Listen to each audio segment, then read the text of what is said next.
Donald Miller. Good morning. So I wanted to talk about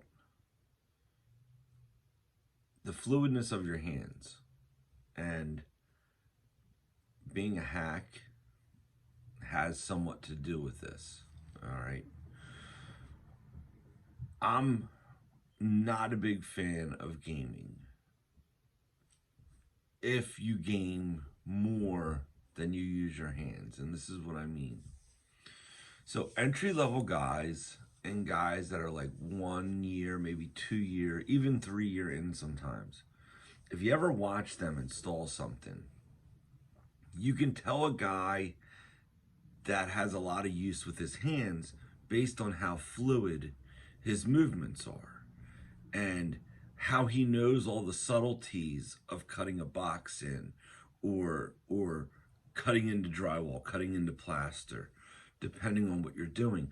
But he has a fluidness to him that he knows exactly when to stop, exactly when to start. He knows when to let off of the gun. He knows when to push through.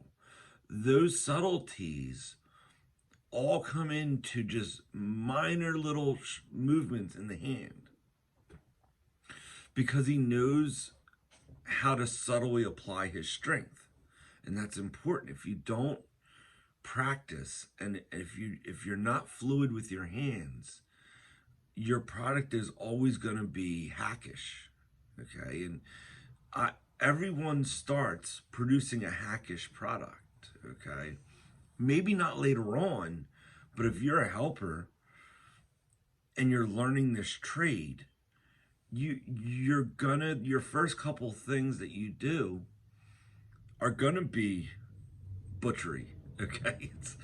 Um so when I would be working as like an apprentice or a helper, okay, and I'll be putting my hands in the wall and I'm trying to produce something of quality, my mechanic would walk by me and he would just be like, "Do you got to be such a butcher? Do you got to be such a butcher?" And he knows that I'm trying, but, and it's, even though I knew how to do it correctly and I could do it, I couldn't produce a quality product yet because I was still learning. And the more you practice and the more you get used to using your hands, the better quality of product you're going to produce.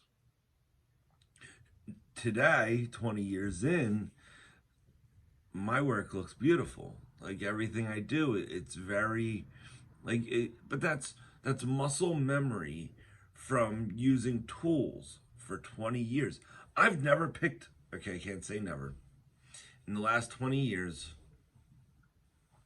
I might have used an impact gun for 6 days out of 20 years. And other than that, it's all been muscle memory for me. An impact gun deprives you of muscle memory in your hands. Like, this is all the muscle memory you're getting with an impact gun. One finger. Apply this much pressure, and that's great. This finger has great muscle memory. But if you're using your hands with tools, it's a lot different. You're going over thousands of different motions that will benefit the quality of your work. And that it all comes down to the quality of your product. And if you're using a tool to produce all that quality, it's one tool and it's a finger, then you just deprived your hands of priceless knowledge, let's put it that way. All right. And this is another reason why I'm not big fans on gamers.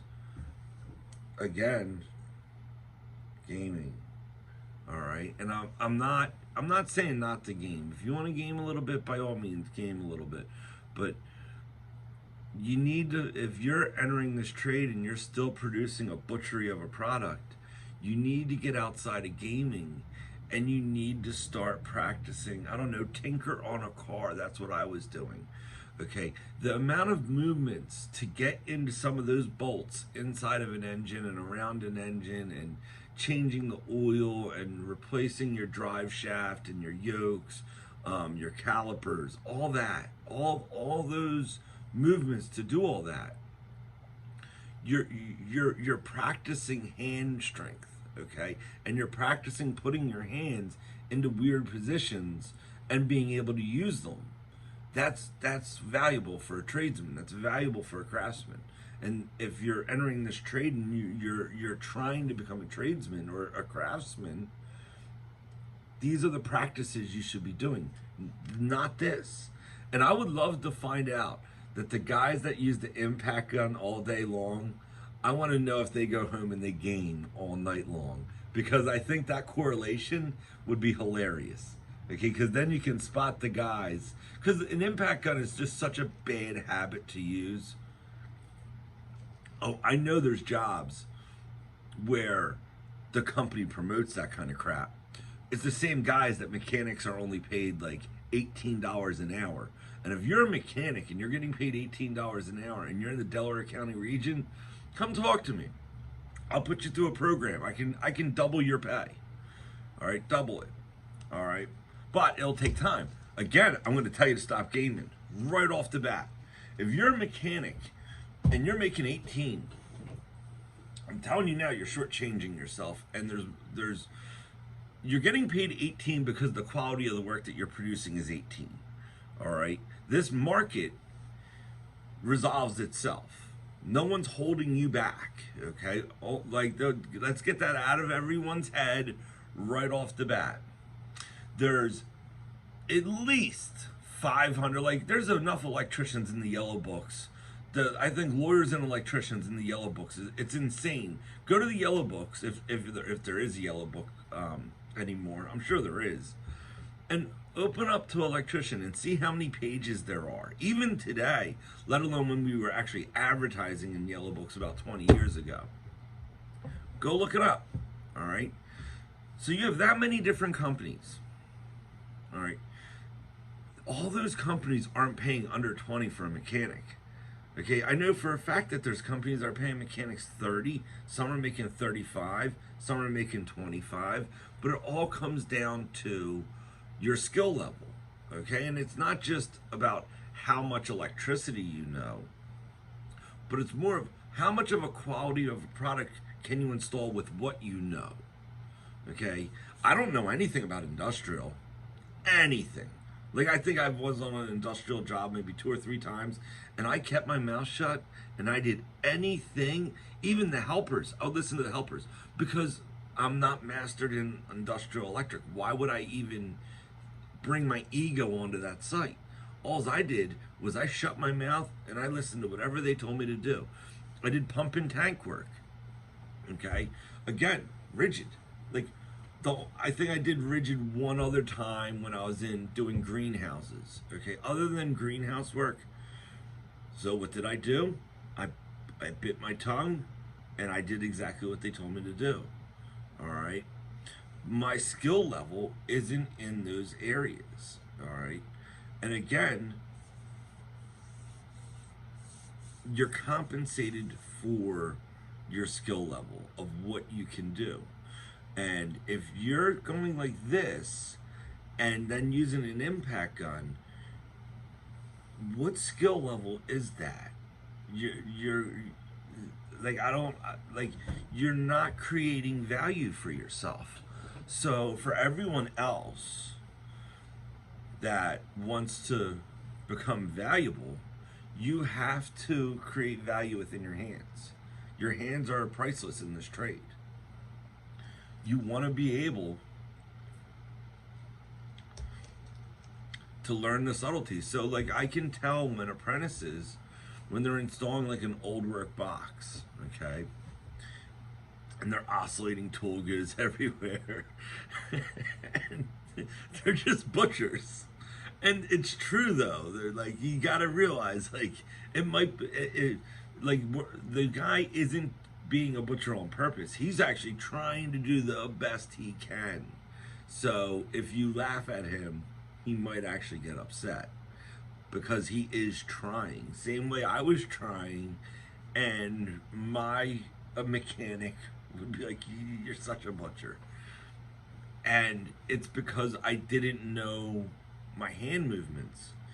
You know, right here, my palm, it's scarred so many times from holding devices and using a worn out flathead to tighten down. I would slip and stab, stab, stab, to the point when I started realizing I should carry a nice brand new big flat Klein, so when I'm tightening in on that device, it's not going to slip off. And I started doing that, and wow, I stopped stabbing myself. So now I do have a beater in my bag, and I have a small flat. I'm not talking about the big flats. I'm talking about just, I think it's 1/4 inch and 5/8. So the 3/8 inch long flat I really like, and then the 1/4 inch. The 1/4 inch is decent. It's like a good all-around flat. The 5/8 is awesome, especially for devicing. My Phillips head is 10 inches long. I like a long one. You can work from afar. Okay, it's easier to set. Like, if you don't have two hands in a box, if you're trying to set a ground screw with a 10 inch, you're back here and you can put one finger on the screw. No, I don't like the slide. There's a lot of weird tools out there, and if I was doing grounds all day long, I could see doing the plastic slide on the Phillips head, or the other one that has the compression one where it moves and gets fat and goes into the flat. Both of them, they're nice tools. They're nice tools for a guy that needs them. I don't need them. All right. But again, this all comes down to practicing using your hands to do things. So when you're off the job, pick a hobby that requires you to use your hands a lot. Like, go buy a quad, okay? And tinker with the quad. Like, don't get a brand new quad. Like, go get a piece of junk and try to make it work. Or get a motorcycle. And then go mudding when you're done. Win-win. All right? There's tons of things you can do besides being inside playing on a game. Even in the winter, you can tinker in the basement, okay? Go build a train track. Start playing with trains. Like, there's number one thing is you gotta use more of your hands, and you have to get into becoming fluid with your hands. So when you're on the site, the more you do the jobs that you do, the more you're gonna know the strength required, and you're not gonna over torque, and you're not going to slip with your razor blade. Ugh, they're the worst. Like thumb split. Like I have so many cuts on my hands. And if you are at that stage that you're beating your hand up and you're razor blading, carry some super glue. And it's super glue, napkins, and electrical tape are the best bandages I've ever seen. All right, it might not look pretty, but it will. I'll tell you, electrical tape.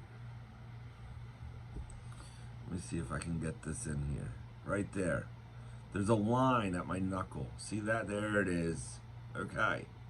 I chopped half my finger off. I was up in Reading, and I was doing site fencing around a site so the excavators could come in. I was the site manager. All right, this is back in 04, 05.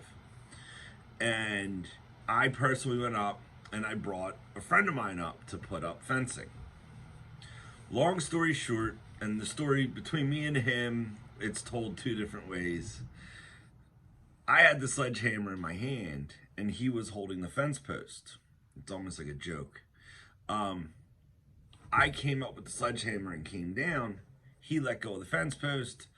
My finger got in between the sledgehammer and the fence post. And it's like the metal ones that look like a W. Instantly chopped half my finger off. So he wanted to go to the hospital. Well, I still had 100 fence posts to go, and the excavators were coming that afternoon. So I made my finger straight, okay? and I got it held together the best I could with some duct tape. Now, don't get, not duct tape, electrical tape.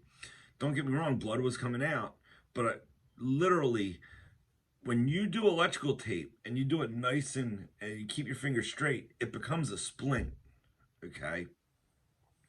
And it stopped the bleeding. Like there were, I put napkins in there, or yeah, I think it was napkins from like a Wendy's from lunch. Put some napkins in there, taped it up. The point is, one, I got all my fence posts done. Okay. Two, by the time I was done, it already started to heal, and I just put some rubbing alcohol on it. I didn't go to the hospital, and I couldn't feel half my finger for like 6 months to a year, but I did get my feeling back. Um, but you're gonna get cut. All right. And you're gonna want to resolve this. Super glue is good, okay?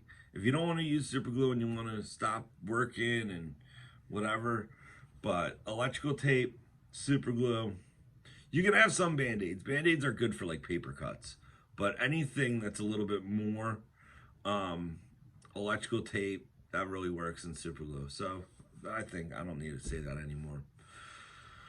All right, it's Tuesday. God bless.